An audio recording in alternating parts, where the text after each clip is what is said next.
The baby shower invitation arrived in my parents' mail, not mine. Mom forwarded a photo. Join us celebrating Amanda's journey to motherhood. Saturday, April 15th, 2 p.m. The Westlake Estate. My older sister Amanda. 7 months pregnant with her first child.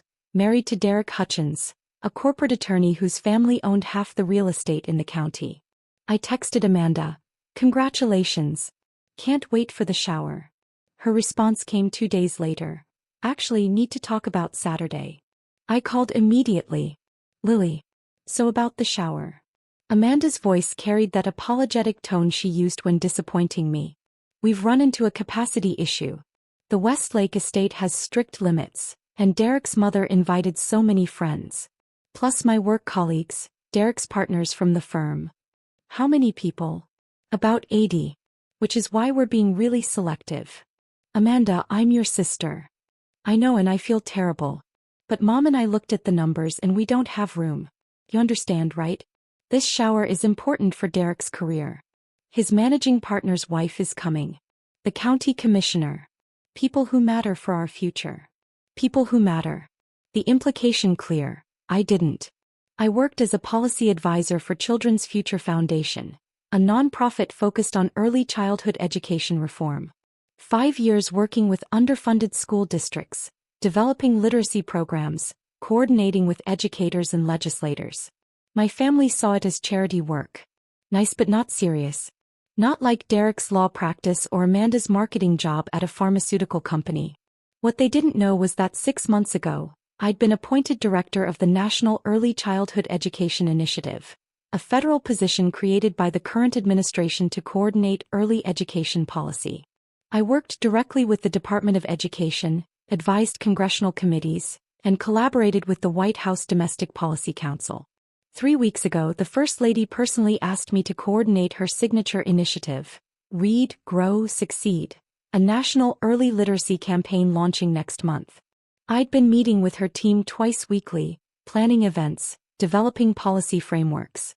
This Saturday, the same day as Amanda's shower, the First Lady was hosting a charity luncheon at the Roosevelt Hotel to launch the initiative. 200 prominent educators, philanthropists, and child development experts. National media coverage. I was sitting at the head table, being introduced as the national director who'd built the program.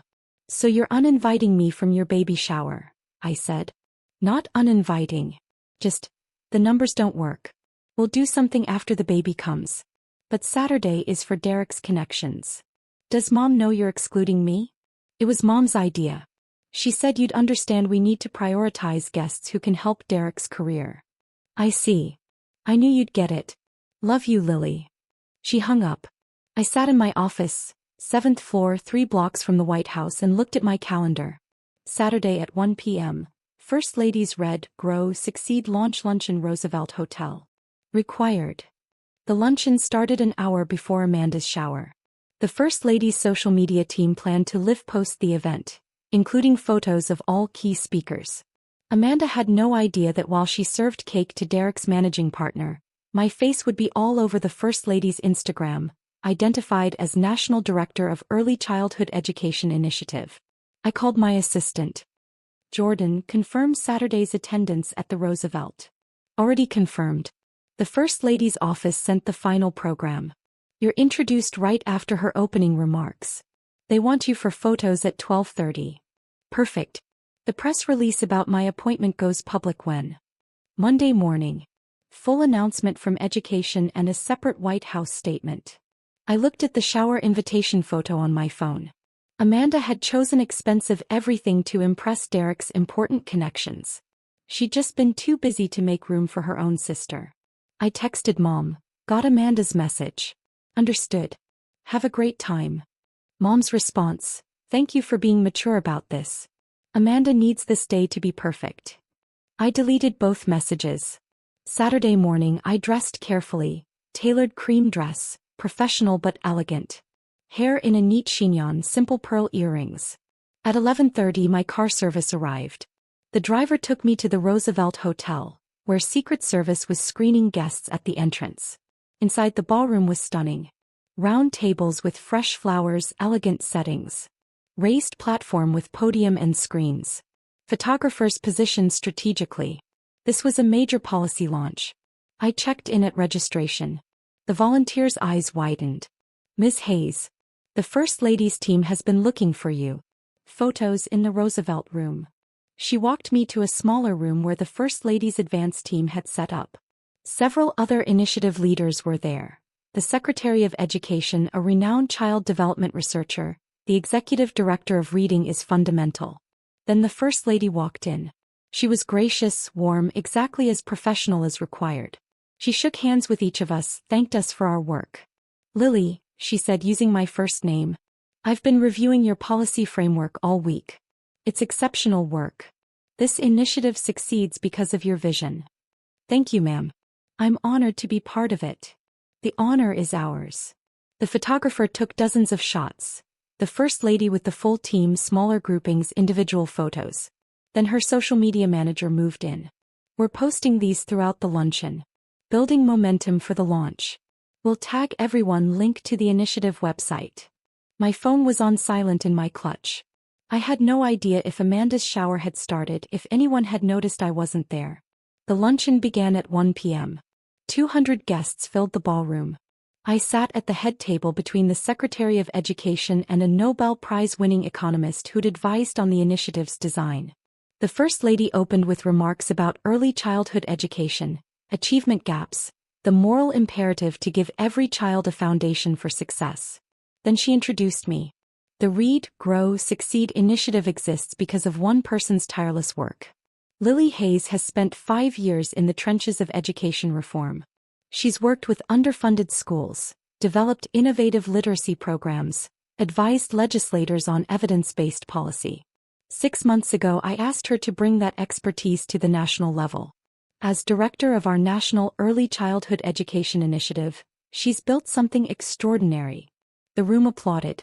I walked to the podium, aware of the cameras, the national media, the significance. I spoke for 12 minutes about the initiative, our goals, our methods, our commitment to evidence-based practice and equitable access. I talked about teachers I'd worked with, children I'd seen transform through early literacy support, the potential we could unlock with proper investment.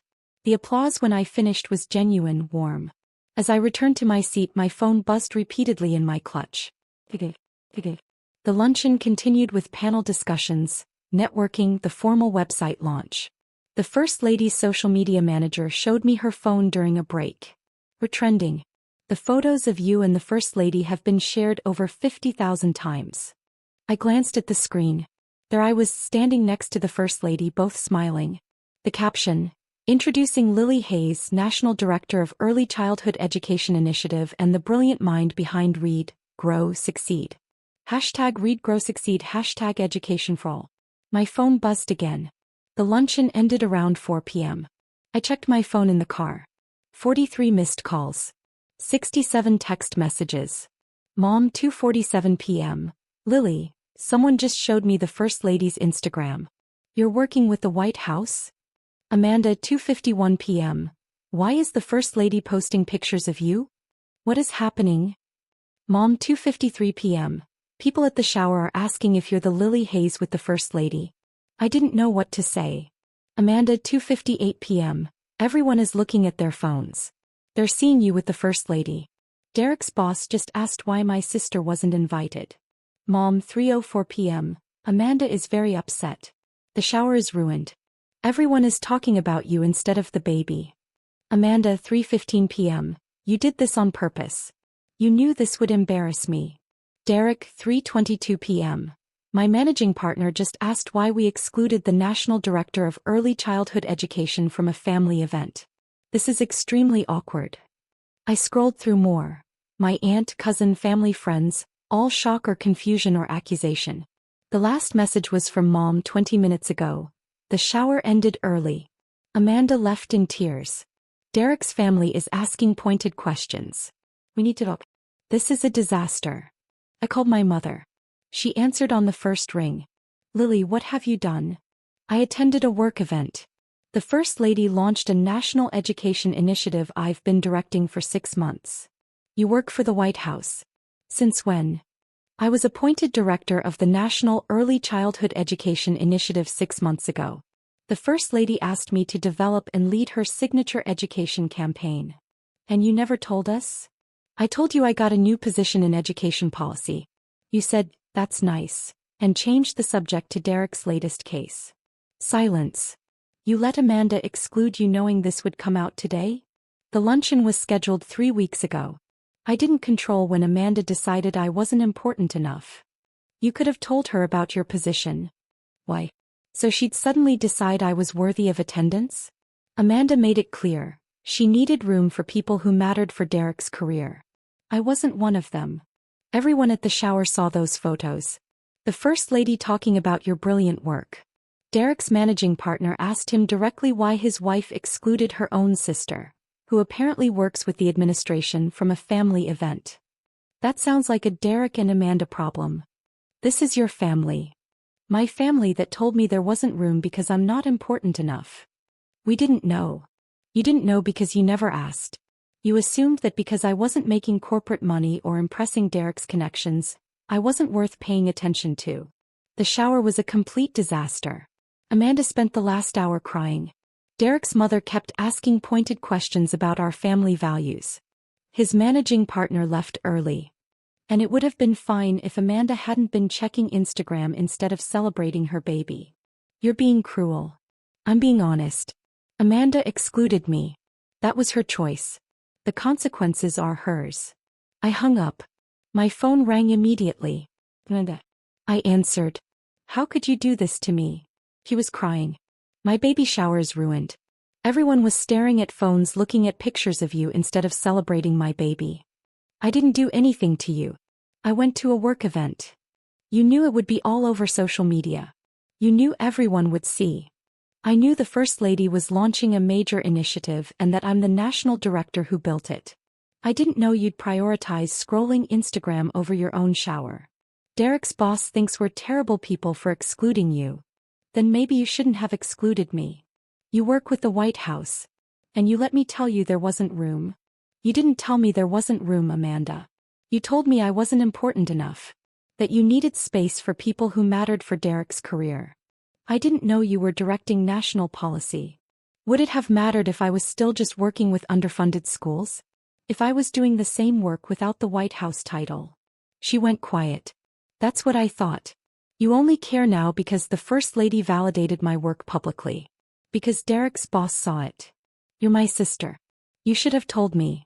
You're my sister. You should have made room for me regardless of my job title. I hung up. The next 48 hours were chaos. The First Lady's posts went viral. Over 2 million engagements. News outlets picked up the Read, Grow, Succeed story. My name appeared in dozens of articles about the administration's education agenda. Monday, the Department of Education released the official announcement. The press release detailed my background, my work developing the initiative, my role coordinating federal policy. By afternoon, I'd received interview requests from NPR, PBS, and 3 major newspapers. Not one message from Amanda. Tuesday, Mom called.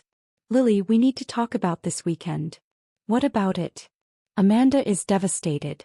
Derek's relationship with his managing partner is strained. His mother keeps making comments about family priorities. Derek's professional consequences stem from his decision to support excluding his sister-in-law. That's between him and his managing partner. You could fix this. Release a statement saying there was a scheduling conflict. I did have to work. And there was no conflict. Amanda deliberately excluded me. For the sake of family. What family, Mom? The family that decided I wasn't important enough? The family that never took my work seriously until the First Lady posted about it. We're proud of you. We should have shown that better. You're not proud of me. You're embarrassed that you treated me poorly and it became publicly obvious. Silence. That's not entirely fair. Isn't it? For 5 years, you've dismissed my work as charity projects. You never once asked for details about what I was actually doing. Wednesday, Derek called. Lily, I'm asking you to consider the family situation. Amanda is pregnant, stressed. My professional relationships have been damaged. If you could issue a clarification. What would you like me to clarify? That my sister excluded me because I wasn't important enough, or that the First Lady happened to launch a major initiative the same day. You could say there was a miscommunication. There was no miscommunication. Amanda told me directly she needed room for people who mattered for your career. She made a choice. You're being unreasonable. I'm being honest. You made a calculation about who was worth including. You just didn't anticipate that calculation becoming public. He hung up. Thursday, the First Lady's office called. Her team wanted to do a follow-up post highlighting my background, the years in underfunded schools, the programs I'd built, the pathway from grassroots work to national policy. We're getting incredible engagement. Your story resonates. Would you be comfortable with a longer feature? Absolutely. The feature posted Friday. A carousel of photos. Me in classrooms with students at community centers teaching literacy, testifying before committees, finally at the luncheon with the First Lady. The caption told the story of 5 years building programs my family had dismissed as charity work. It was shared over 1 million times. Saturday, 1 week after the disastrous shower, my parents asked to meet for coffee. They looked older, tired. We owe you an apology, Dad said. We didn't value your work. We didn't see what you were building. You didn't want to see it. It wasn't impressive enough by your standards. Mom's eyes filled. We were wrong. About your career, about excluding you. You weren't wrong about excluding me. You were honest about your priorities. You just didn't expect those priorities to be publicly exposed. What can we do to fix this? I don't know if you can. You've spent 5 years making it clear my work doesn't matter unless it comes with status you recognize. The First Lady's Instagram post shouldn't have been necessary for you to respect me. They had no response. 3 weeks later, Amanda had her baby. A healthy girl named Sophie. I sent flowers and a generous gift card. No visit. Amanda called from the hospital. Lily, would you like to meet your niece? I'm sure you have important visitors taking up all the space. Please don't be like this. And I was your sister. But I wasn't important enough for your shower.